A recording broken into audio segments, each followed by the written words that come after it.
Déjanos abrir la palabra de Dios al libro de Éxodo, el tercer capítulo en el libro de Éxodo. Mientras seguimos nuestra serie del verano en el libro de Éxodo, si fueras al Museo Smithsonian, tendrá razón para pasar días en ese lugar interesante, pero si solo tuviera un día para estar ahí, podría pasar resumen el museo y agradecer toda la variedad que encontramos en aquel gran museo, y en realidad estamos haciendo algo parecido aquí en el libro de Éxodo, un resumen breve en algunos 13 estudios. Llegamos hoy en el tercer capítulo. Leeremos juntos este capítulo completo. Déjenos escuchar la palabra de Dios. Y Moisés apacentaba el rebaño de Jetro, su suegro, sacerdote de Midian, y condujo el rebaño hacia el lado occidental del desierto y llegó a Horeb, el monte de Dios. Y se le apareció el ángel del Señor en una llama de fuego en medio de una zarza. Y Moisés miró, y he aquí la zarza ardía en fuego, y la zarza no se consumía.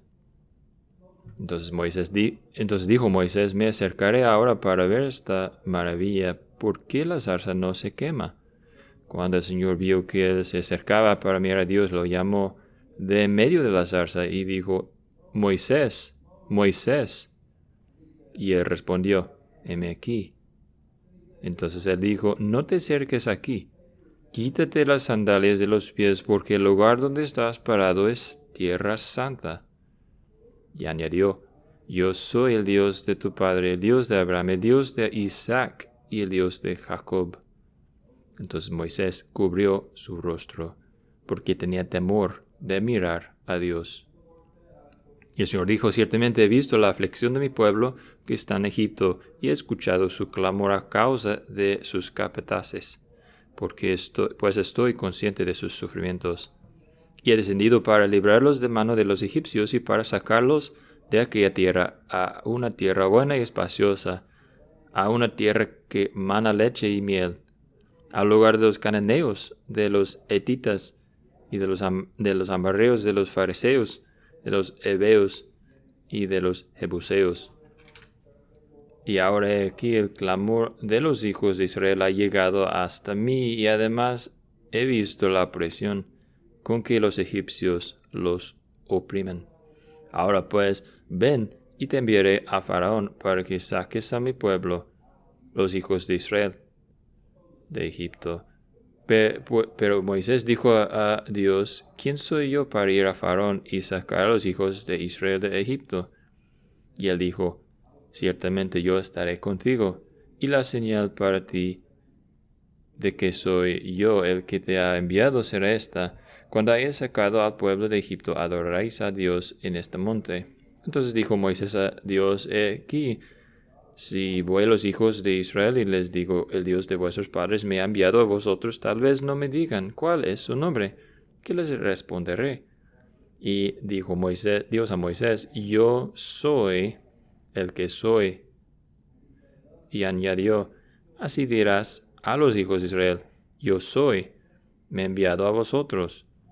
Dijo además Dios a Moisés: así dirás a los hijos de Israel: el Señor, el Dios de vuestros padres, el Dios de Abraham, el Dios de Isaac y el Dios de Jacob, me ha enviado a vosotros.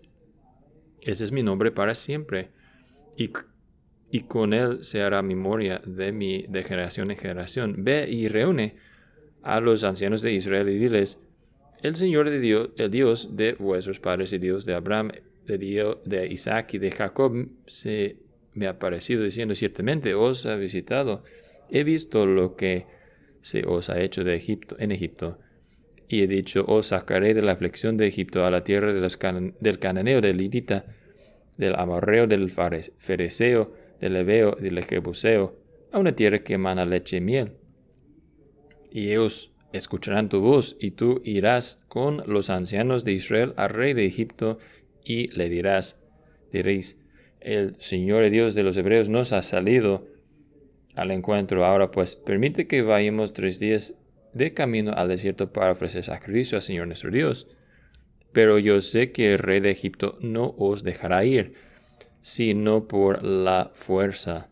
Pero yo extenderé mi mano y heriré a Egipto con todos mis prodigios que haré en medio de él, y después de esto os dejará ir. Y daré a este pueblo gracia ante los ojos de los egipcios, y sucederá que cuando os vayáis, no os iréis con las manos vacías, sino que cada mujer pedirá a su vecina y a la que vive en su casa objetos de plata, objetos de oro y vestidos, y los pondréis sobre vuestros hijos y sobre vuestras hijas, así despojaréis a los egipcios. Hasta ahora la palabra de Dios leída.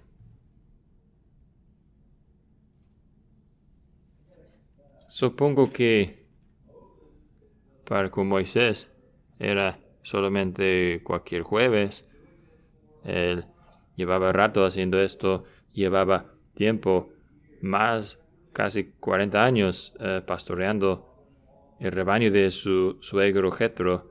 Y claro, ustedes recordarán que Moisés había estado expulsado, rechazado de Egipto, tuvo que huir a causa de ese esfuerzo que tuvo para salvar su pueblo, y fue rechazado no solamente por el pueblo de Egipto, sino también rechazado por su propio pueblo, y encontró un nuevo hogar, ¿verdad? Encontró un nuevo hogar en el desierto, se casó con una hija de Jetro y empezó un nuevo llamamiento como pastor de ovejas. Así que llegamos al capítulo 3 y encontramos a Moisés haciendo lo que siempre hacía, cuidando del rebaño, y él va a este lugar un poco lejos, ¿no? Se llama atrás del desierto, ¿no? O nosotros llamaríamos en medio de la nada, ¿no? Y aquí está algo muy inesperado que sucede. El Señor reúne con Moisés. El Señor reúne con Moisés y dice: Moisés, yo te tengo un nuevo trabajo para ti y te estoy enviando para ser la ayuda de mi pueblo, para traerlos, sacarlos de la tierra de Egipto. Yo los voy a sacar, los voy a rescatar. Ahora hemos leído esta historia, probablemente la mayoría de nosotros, muchos tiempos, y es familiar a nosotros, y puede ser familiar al punto de que lo sorprendente de la historia se han perdido su impacto. Pero hay dos cosas en particular que a lo mejor nos agarra la atención al leer a través del capítulo, y uno es, claro, la zarza que quema pero no está siendo consumida. Moisés probablemente en esos 40 años habrá visto algunos incendios y probablemente aprendió a cuidarlos, no echar un ojo y juzgar si fueran una amenaza o no. A través de los años yo he conocido a algunos bomberos, y algunas de las cosas que ellos sí hacen muy bien es poder evaluar un incendio y saber cuánto tiempo tardará en quemarse, ¿no? En extinguirse. Pueden ver un edificio, decir, en 2 horas se va a consumir todo el edificio y apagarse el incendio. Y Moisés, seguramente viendo esa situación, diciendo, bueno, nada más unos momentos, unos minutos se va a terminar, ¿no? Esta zarza. Pero al verlo se dio cuenta que algo estaba sucediendo, algo muy inusual. No está siendo consumido la zarza y no se apaga, no se extingue tampoco el incendio, la llama. Así que es la primera cosa, la zarza que ardía, no en fuego. Y la segunda cosa que notamos en nuestro capítulo es que el Señor nos da su nombre. El Señor nos da su nombre, ¿verdad? Y claro, lo conocemos por títulos. El Antiguo Testamento tiene varias palabras que son dadas a Dios, Elohim, y se habla de su poder. Adonai habla de su señorío, pero eso es otra cosa aquí. Su nombre, el Señor dice que es su nombre.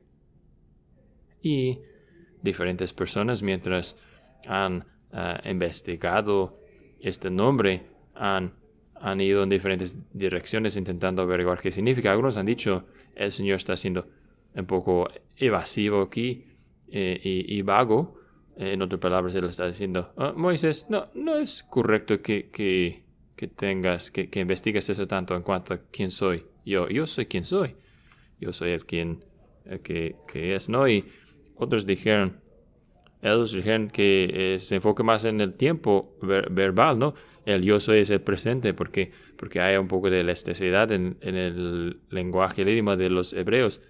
Puede ser yo seré quien seré, en vez de yo soy quien soy, el que soy. Y puede ser algún mérito en discutir esos temas, ¿no?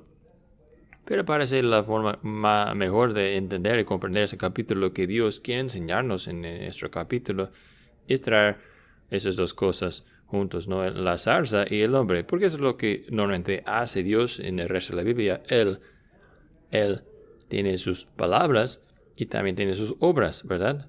Él tiene sus hechos, sus acciones y luego los explica sus hechos, sus acciones y estas palabras van juntos con sus acciones y tiene ese tipo de relación complementaria, ¿no? Propósito complementario. Los hechos explican las palabras y las palabras explican los hechos, las acciones de Dios y eso es lo que vamos a ver en nuestro capítulo, esta historia juntos. Aquí es el punto, la idea principal. Nosotros siempre tenemos necesidad de tener la revelación de Dios de sí mismo. Sin importar en dónde nos encontremos en la vida, siempre tenemos la necesidad de la autorrevelación de Dios, de la revelación de Dios de sí mismo. Así que este momento, mayor momento importante en la vida de Moisés personalmente, es un momento importante para con el pueblo de Dios. Y lo que Dios hace aquí es se declara a sí mismo a nosotros. Es la autodeclaración más plena que tenemos en la Biblia hasta este punto. El Señor se da cuenta de lo que nosotros necesitamos y eso es conocerlo. Así que vamos a platicar sobre aquí esta mañana, pensando en cómo el nombre de Dios en este zarza que ardía, ambos informan uno al otro y nos enseñan a nosotros en cuanto al Señor. Y cuatro puntos que quiero mencionarles esta mañana. Lo primero lo encontramos aquí, que Dios es santo. Dios es santo. Y claro, la primera cosa que hubiera notado Moisés es la llama, ¿no? Y es la llama en medio de la llama, en medio de la zarza en llamas, que el Señor, el ángel del Señor, de hecho, aparece a Moisés. Y si usted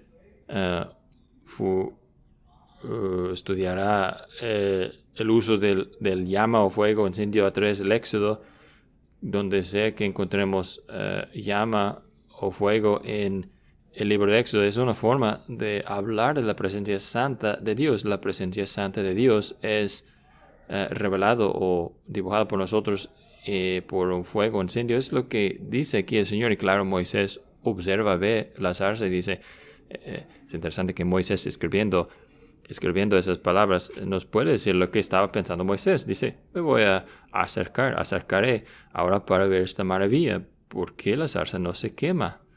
Y entonces él se acerca, ¿no?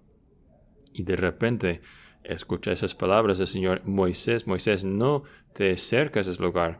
Quítate las sandalias de los pies, porque el lugar donde estás parado es tierra santa. Y claro, usted sabrá que hay repetición, que la santidad se trata del Señor y no de lugares. En otras palabras, es la presencia del Señor que hace un lugar santo y no el lugar en sí mismo. El Señor está haciendo simplemente, yo estoy aquí, en una forma especial, estoy pareciéndote en una forma especial. En otras palabras, estás tratando con Dios en ese momento. A lo mejor pensaste que ese fuera el momento especial, algo natural o sobrenatural, pero yo estoy pareciéndote en un tipo de teofanía, una representación física del Señor. Él está enseñando aquí Moisés sobre su santidad, enseñándonos a nosotros también en cuanto a la separación entre Dios y el hombre, y especialmente la separación, lo distinto, la distinción entre Dios y el hombre pecaminoso. Y claro, es lo que aprendimos en el jardín de Edén, ¿no? Adán y Eva tenían comunión perfecta con Dios y luego pecaron. ¿Y qué tiene que suceder? Pues Adán y Eva tienen que ser expulsados del jardín. Tiene que haber una distancia ahora entre ellos y Dios. Ellos ya no tendrán la comunión que tenían antes. Es lo que hace el pecado en nuestras vidas. Interrumpe la comunión entre nosotros y Dios. Y aparte de la gracia de Dios, sino por la gracia de Dios, no puede ser amistad verdadera con el Señor. Alec Motyer, un comentarista sobre esta sección de la Biblia, dice esto. Él dice, hay esto en la naturaleza de Dios que expulsa y pone en peligro a los pecadores. Esa era una forma que me ayuda a pensar en la santidad de Dios. Hay eso en la naturaleza de Dios que expulsa y pone en peligro a los pecadores. Y sigue diciendo, los seres humanos sin ayuda no pueden acercarse a Él. Así que hay peligro aquí, ¿no? Moisés está siendo enfrentado con el peligro de la presencia de Dios, que nuestro Dios es un fuego consumador. Y usted y yo necesitamos escuchar esto. Que si vamos a poder algún día acercarnos a Dios, la cosa más principal, más fundamental con que necesitamos entender es que Dios es santo. Y necesitamos ser acordados de eso, porque es la cosa que solemos negar de Dios. A lo mejor no con esas palabras, ¿no? Sino con esas acciones. Y pensar como el Señor dice en otras partes de las Escrituras, pensar que Él es completamente como nosotros. Así que no hay nada entre nosotros y Dios, y yo puedo tomar una relación con Él y puedo dejar a un lado mi relación con Dios como me conviene a mis necesidades. Pero usted no ha pensado en la santidad de Dios y usted piensa en aquellos términos.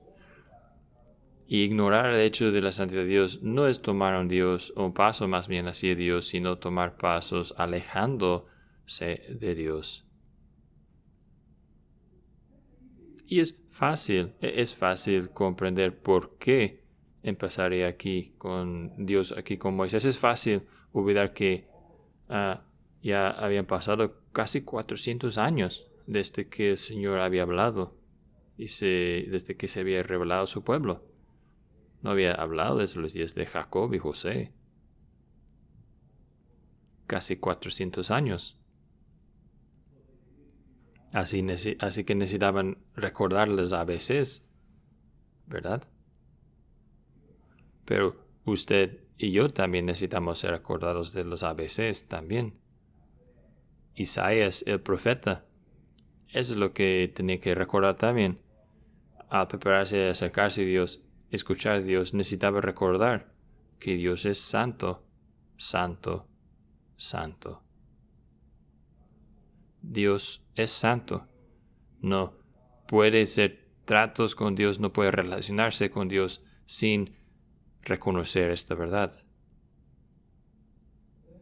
Pero luego, mientras pensamos más en nuestro pasaje, encontramos en segundo lugar sobre esas palabras que Dios es eterno. Dios es eterno. Aquí está el Señor presentándose a Moisés como el yo soy. Yo soy.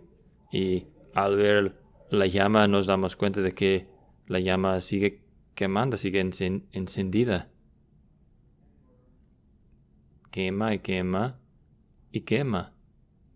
Él es el yo soy, es eterno. Mientras, como cantamos al principio de Salmo 90, desde eternidad hasta eternidad, tú eres Dios. La llama sigue encendida. ¿Qué significa, niños y niñas? ¿Qué significa que Dios es eterno? Yo puedo recordar como niño pensando, pues Dios es eterno, entonces eso significa que es muy, muy viejo. Pero eso no es exactamente correcto, ¿verdad? No es que es viejo, no es que es joven, sino que es. Él siempre ha habido, siempre ha sido y siempre será. Así si pudiera regresar su imaginación, todo lo que podía en el pasado imaginando, ni podría acercar al principio del ser de Dios, imaginando el tiempo es su siervo y Él existe aparte del tiempo, afuera del tiempo, como un padre de la iglesia lo dijo. Yo creo que era uno de los momentos que te hace estallar la cabeza, ¿no? Él es el principio sin tener un principio. Y es el fin sin tener un fin. Ese es el Dios con quien está teniendo tratos Moisés. El Dios con quien tratamos nosotros. A nosotros nos encanta una buena historia de origen, ¿no? Nos gustan nuestros como que segundos historias, ¿no? Pero cuéntanos el origen de nuestros héroes, ¿no? Pero Dios no tiene un origen, no tiene un principio. Él es eterno. Es importante que nos demos cuenta de esto por esta razón simple. Nosotros no lo somos. No lo somos.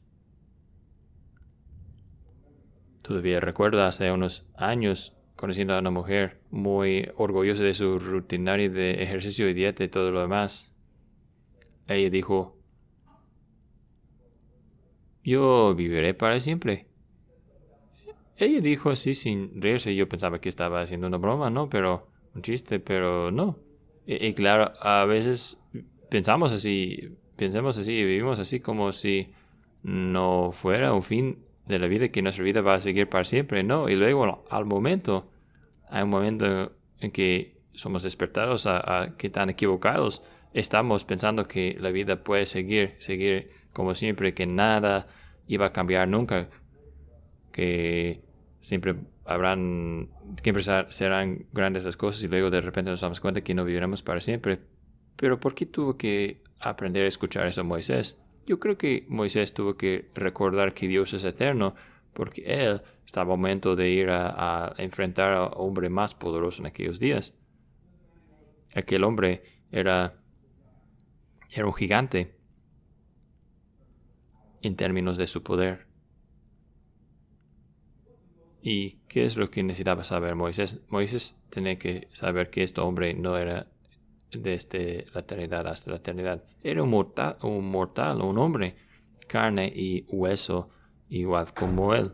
Y mientras nos damos cuenta de esto, al darnos cuenta que servimos a un Dios eterno, que el Dios eterno es nuestro refugio y sus brazos eternos están soportándonos, los gigantes enormes en nuestras vidas se encogen, desaparecen. Nos damos cuenta que hay alguien mucho, mucho más grande, enorme, a quien servimos y a quien podemos entregar nuestros problemas y temores. Dios es eterno.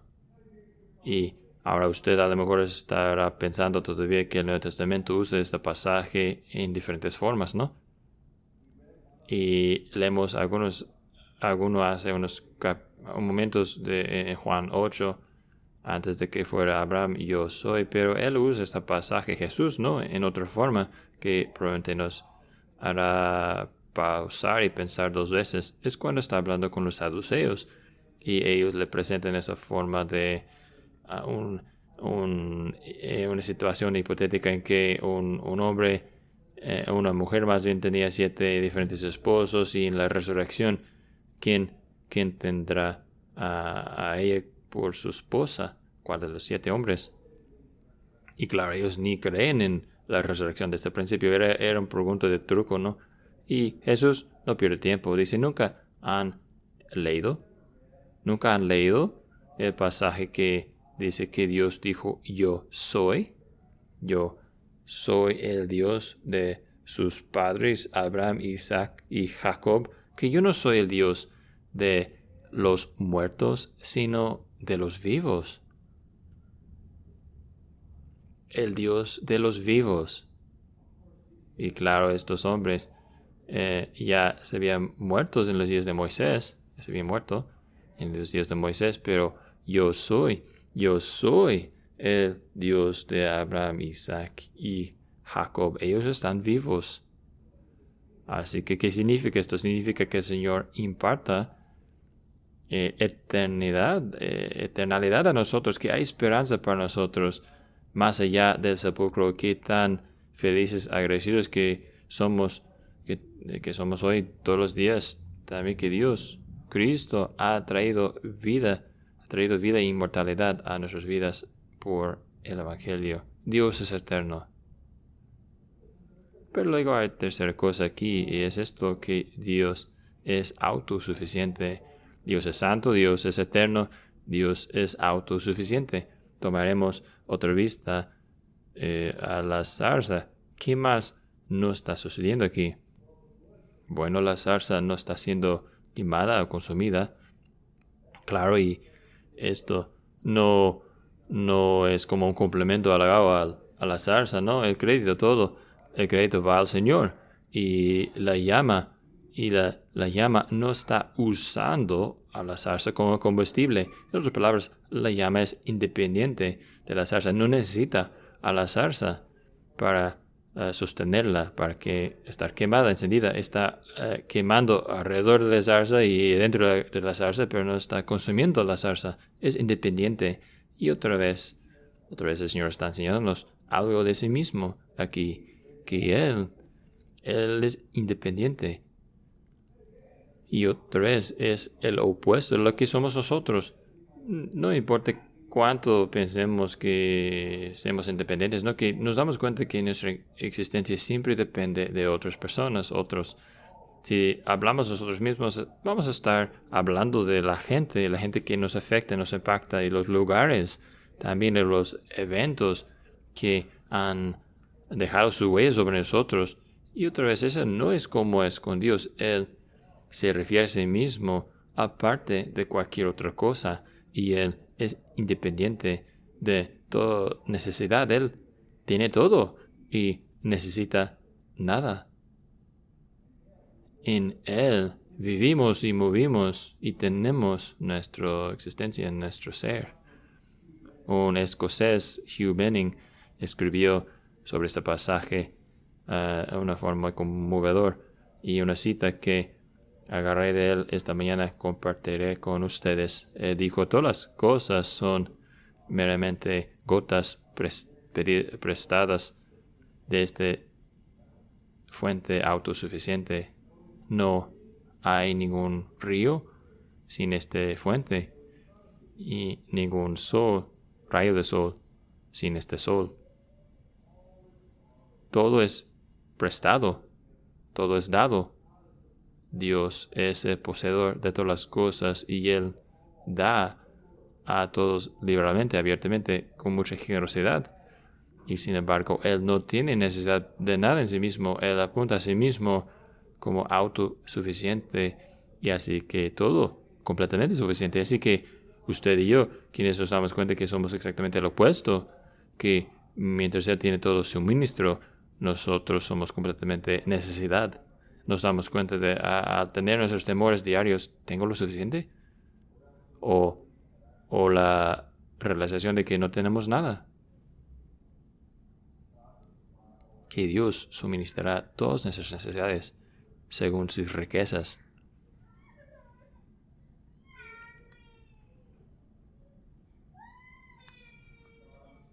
Dios el proveedor, Dios el autosuficiente. ¿Cómo ayuda esto? Bueno, nos ayuda a nosotros porque nosotros inclinamos hacia el fuerte, ¿no? Dependemos sobre el fuerte, y el fuerte nos lleva. Un buen amigo mío publicó que tan difícil le fue considerar ese tiempo de 48 horas este fin de semana, que Dios quitaría 3 hombres de la iglesia: Harry Reeder, Tim Keller y nuestro propio Gordon Ketty. Que Dios los llevó en estos días. Dependemos sobre el fuerte, y luego los fuertes son llevados. es luego cuando tenemos que recordarnos de que Él es el todo suficiente. Él es a quien dependemos, inclinamos. Él es quien necesitamos y Él que es quien nunca nos dejará. Y no, Él tiene recursos abundantes. Abundancia es su pueblo. Él da a todos liberalmente y sin discriminación. Es una cosa que no solamente Moisés tenía que recordar, sino es una cosa que el pueblo de Dios también necesitamos recordar 100 veces al día. Que Dios es todo completamente suministro y nosotros necesidad. Él es autosuficiente. Y una cosa más en nuestro pasaje. Dios entra en el mundo para salvar. Dios entra en el mundo para salvar. Él es santo y autosuficiente, entra en el mundo para salvar. ¿Por qué habla desde una zarza? Hubiera sido una voz sin cuerpo, sin nada. Moisés hubiera escuchado solamente una voz entrando desde los cielos. ¿Por qué usa algo tan terrenal como una zarza?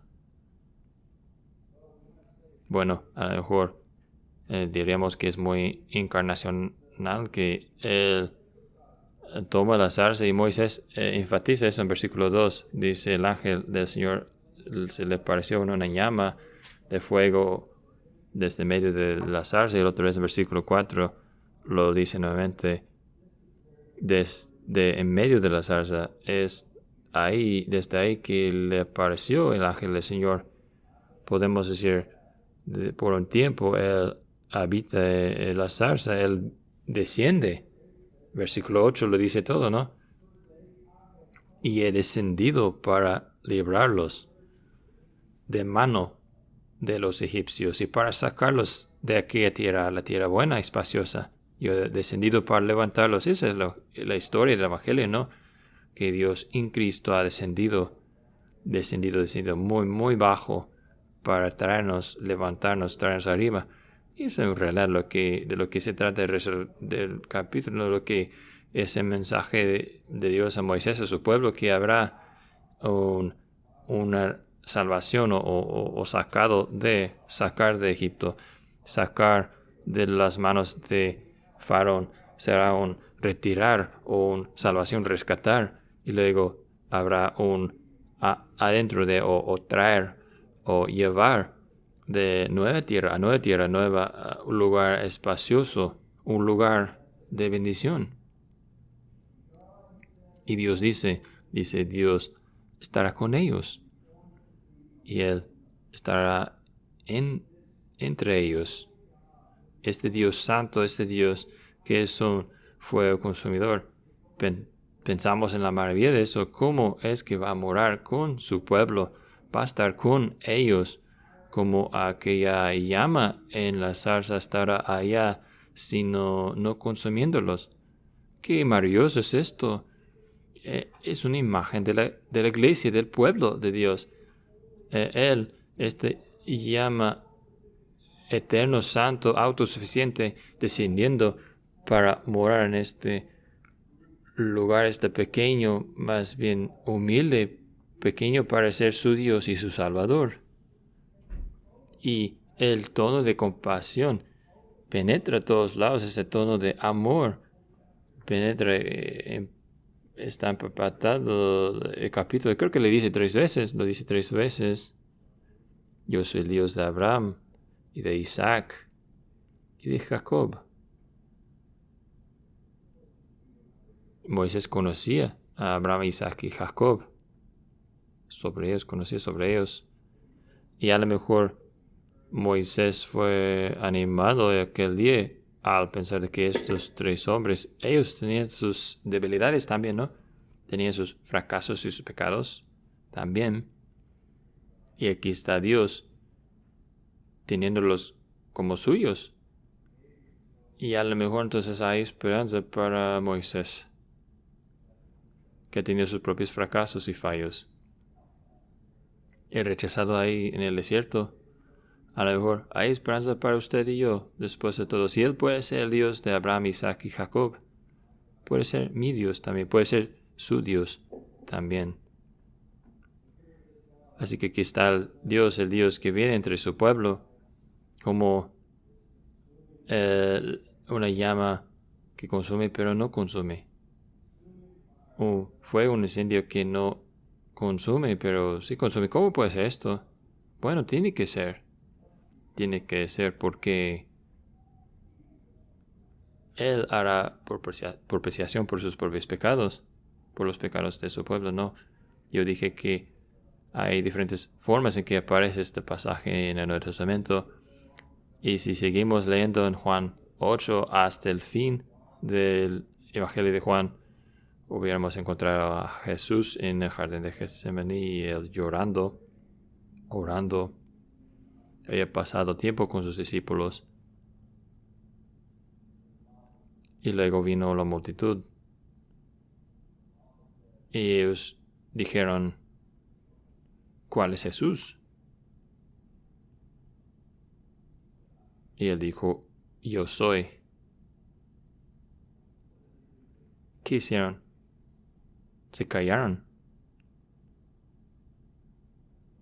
Pero luego se levantaron. Y lo llevaron al tribunal. Lo llevaron a la cruz. ¿Qué es lo que nos dice? Dice que yo soy. Fue a la cruz. Para que Él, el Dios glorioso, podría morar entre nosotros, gente pecaminosa. Descendió con nosotros, puede morar con nosotros sin quemarnos, sin consumirnos, puede ser nuestro Salvador y nuestro Dios. Y ninguna vez negando su santidad, todavía es el Dios eterno y autosuficiente. Sin embargo, el Dios que salva, yo soy, fue a la cruz.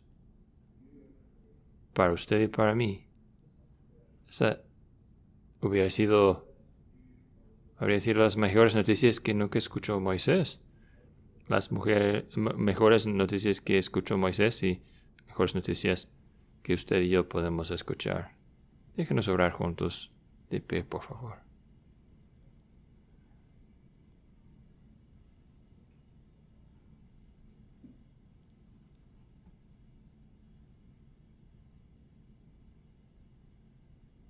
Nuestro Padre y nuestro Dios, qué gran consolación es saber quién eres, ser fortalecidos en nuestro Dios y recordarnos de cómo es tu carácter. Ser recordados de que no solamente eres un ser, sino eres un ser que siempre estás haciendo, que tú no eres un ser, un Dios no importante lejos, sino un Dios activo, presente en el mundo para traer salvación a nosotros en tu Hijo Cristo. Padre, cómo te bendecimos tu nombre, que una y otra vez en toda nuestra debilidad tú vienes a nosotros y hablas a nosotros de tu palabra y nos recuerdas de quién eres tú. Y Señor, somos muy felices por eso y oramos en el nombre de Cristo. Amén.